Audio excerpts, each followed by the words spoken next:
Sorry, one more question. Do you pronounce it Vanny or Vonnie?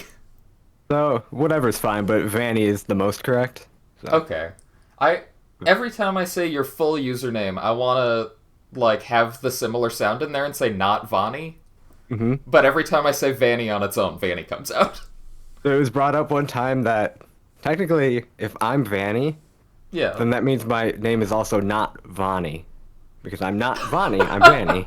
So you can play with That those two things and put them together.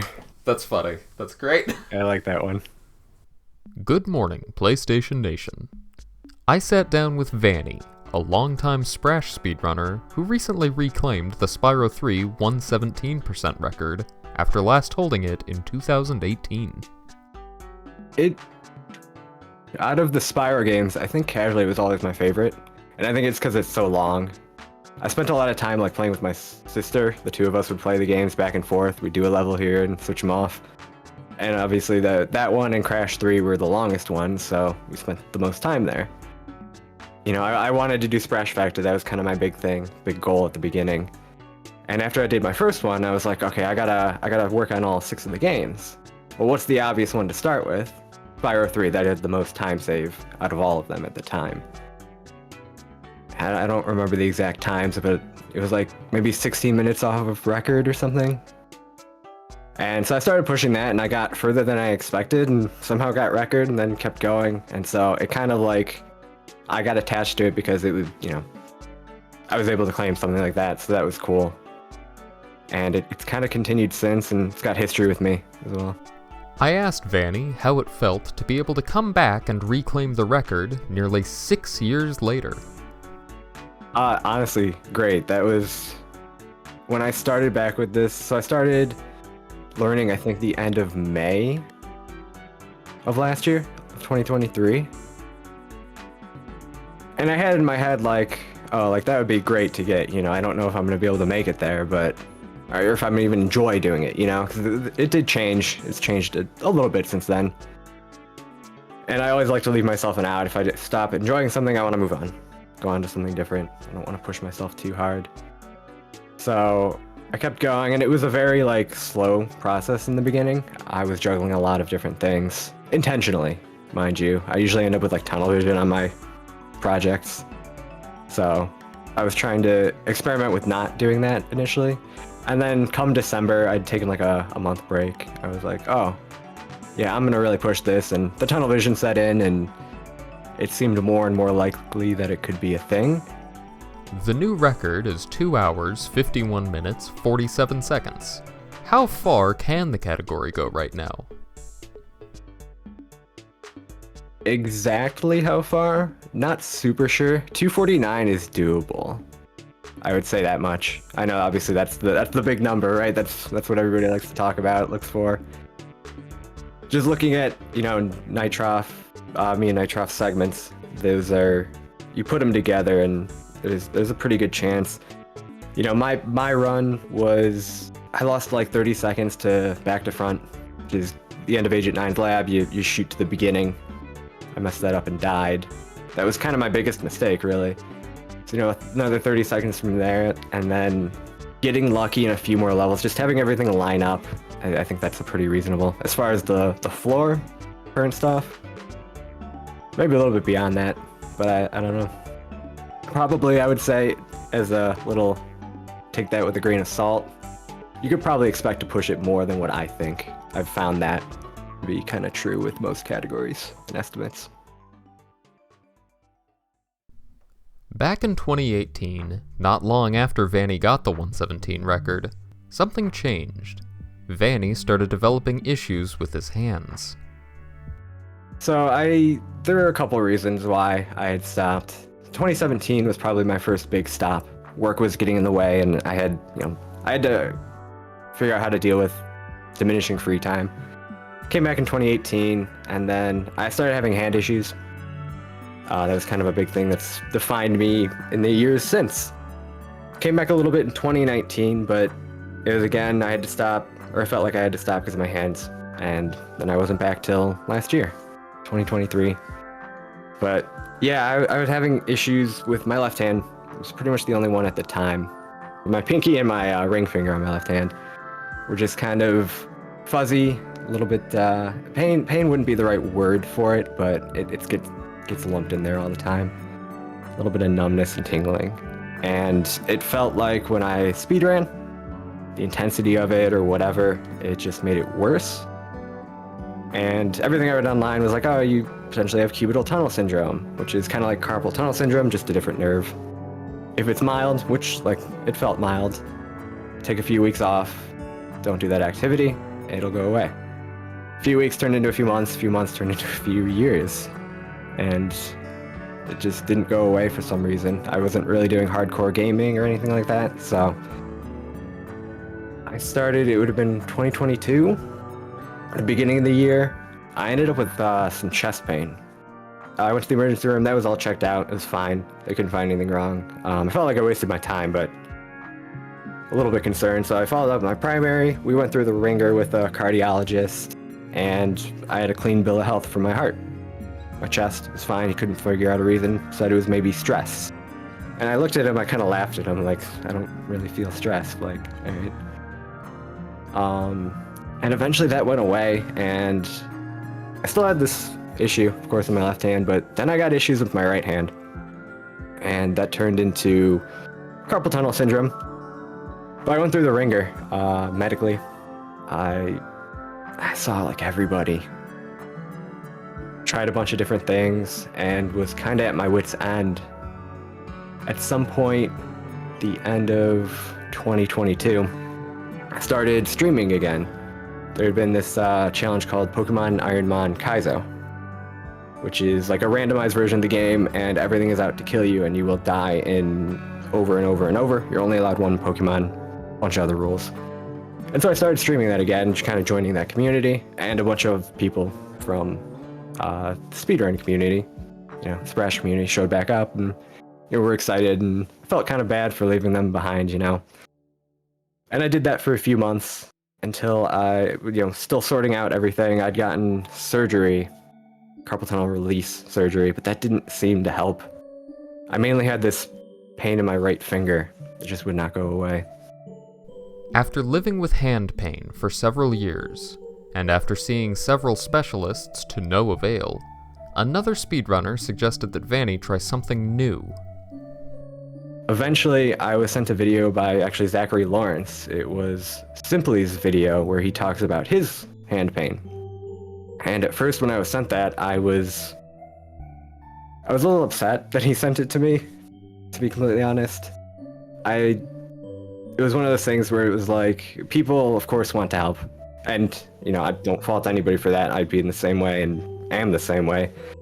But it's just one of those things, having been through so much that I'd been through, it was frustrating to hear, like, oh, have you tried this? Have you tried this? It's like, sometimes I just wanted to be like, I'm gonna let the professionals, the people who know what they're doing, like, help me out. But at that point, I needed to keep an open mind. There were a couple other things I was working through and trying that were kind of out there. And so I watched the video and kind of laughed it off in the beginning because he talked about his hand pain. And I'm like, okay, that doesn't sound like me. And then eventually I kept listening, and I'm like, oh, that sounds like me. Talking about all these inconsistencies. He's talking about how he had to learn to write left-handed for his notes. And I'm over here like, I can move a mouse very well with my left hand because I had to for work. All these other things, and then he starts bringing up this book called The Mind-Body Prescription by Dr. John Sarno. The book, The Mind-Body Prescription, was written by Dr. John Sarno, a professor of rehabilitation medicine. The central theory in Dr. Sarno's books was that the connection between emotions and the body is much stronger than most people give credit for. Much in the same way that stress can make us subconsciously tense our muscles, repressed emotions can eventually manifest as chronic pain. Sarno's method of treating this pain is through acceptance of this connection, along with an attempt to properly process the repressed emotions. I picked up the book, I read it, actually helped me process a lot of things that I didn't know I needed to process. I lost my mother back in 2018. right before I was supposed to kind of come back, or right when I came back to speedrunning. And that was kind of a big thing. A few months after her passing was when my left hand started acting up. And kind of going through what I went through with reading the book, and there were some online resources I had to seek out and run through, learn how to journal, learn how to like meditate, which was something I'd never really like considered before. Despite the fact I thought I was very into like mental health and being positive and keeping moving forward, I wasn't quite doing that right.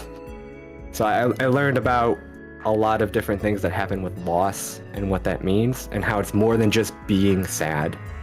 You know, she passed and I was sad, and I felt all those feelings, and I thought I was good. I thought I moved on and was able to, not moved on, but you know, process things and dealt with things, right? But it's more than just being sad. There's a lot of different emotions that come into play, especially being a caretaker, because I was still living with my parents at this time, so that was kind of a big, very hard in general.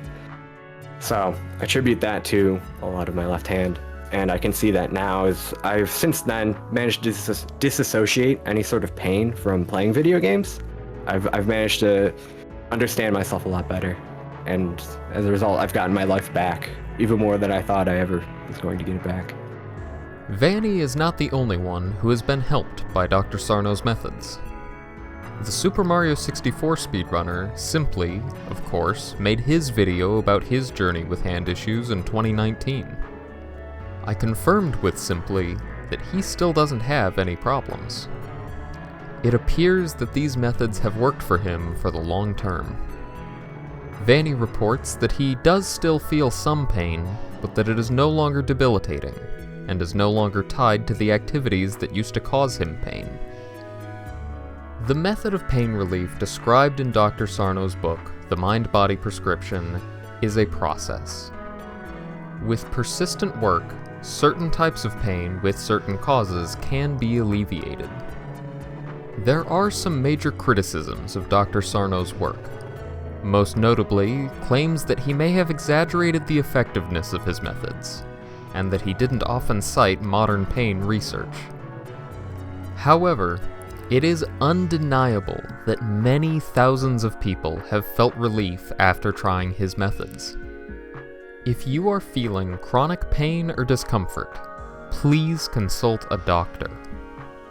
However, if other treatments don't seem to be helping, consider the methods laid out in the Mind-Body Prescription as well. Now that Vanny is back into speedrunning and has reclaimed the 117 record, he's not done yet. I've got some other games I want to tackle. So my big one is of course Splash Vecta. I've only done the one, which is kind of weird to me because that was kind of my big thing. Is like I want to do Splash Vecta, and I've only done one. So I want to make sure I get a PB in the other 5 games that I have left. Currently, actually, Spyro 2 is going to be my project, which it's got the biggest amount of time saved for me as far as like PB to world record. So PB and everything, depending on how things play out, I might set some number goals when I'm, a few weeks into runs for each. As far as 117 right now, I'm going to let it sit. And, there's some other dupe-related stuff going on. I'm going to see how that turns out. Roll with the punches there. But I'm okay with putting 117 down. It feels really good to be able to say that. Moving on to something else had been something on my mind as well. I wasn't sure if I was going to get the record because I was like, I really want to do something else. Finally, I asked Vanny what his thoughts were on the future of the hobby. It seems like something that's just going to continue to evolve. Growth wouldn't be the right word, but it would be accurate. But evolve would maybe be a more accurate word. I remember years ago hearing people being like, oh yeah, speedrunning's dying. Everybody is becoming like too segregated, because back in the day there weren't as many speedrunners and they were a little bit more tight-knit. Despite the fact you were running SM64, you could still interact pretty regularly with somebody from Splash or stuff like that. And then as we got more and more people, everybody splintered off into their own Discords and stuff like that. And, we have the Splash Discord. Well, not even anymore. We have Crash and Spyro, unfortunately. So, stuff like that. But, you know, here I am. I have the blessing of hindsight, and obviously it's continued to grow even more than I even expected, especially with the Thrash community. You know, seeing everybody who's doing this, starting to do this full time is really cool. You have things like randomizers and randomizer speedruns. You have ROM hacks going for not just like the big Nintendo games. We've got one in Spyro 3, of course. Jack and Daxter, I know they ported those through OpenGoal onto the PC, which has opened up tons of different like modding opportunities. So it's cool seeing all that stuff, and us as speedrunners can just take all that stuff and seamlessly implement it. And kind of in a similar vein, we've had stuff like I like what you're doing here, the PlayStation Nation, getting us all together. I've always really enjoyed that.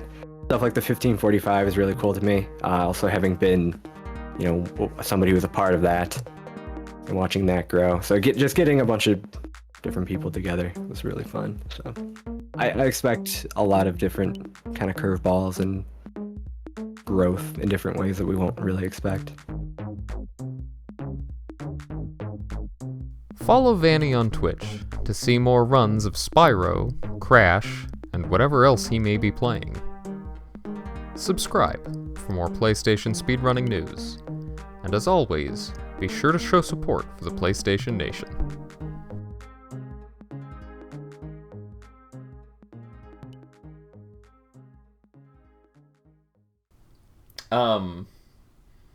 I was gonna ask, do you want to talk about jump duping, or do you want to just skip it? I don't, maybe skip. I'm a fence sitter. I'll roll with the punches. I'll go with whatever happens. That's fair. I see both sides, so that's kind of an issue. Yeah. Gotta sort that out.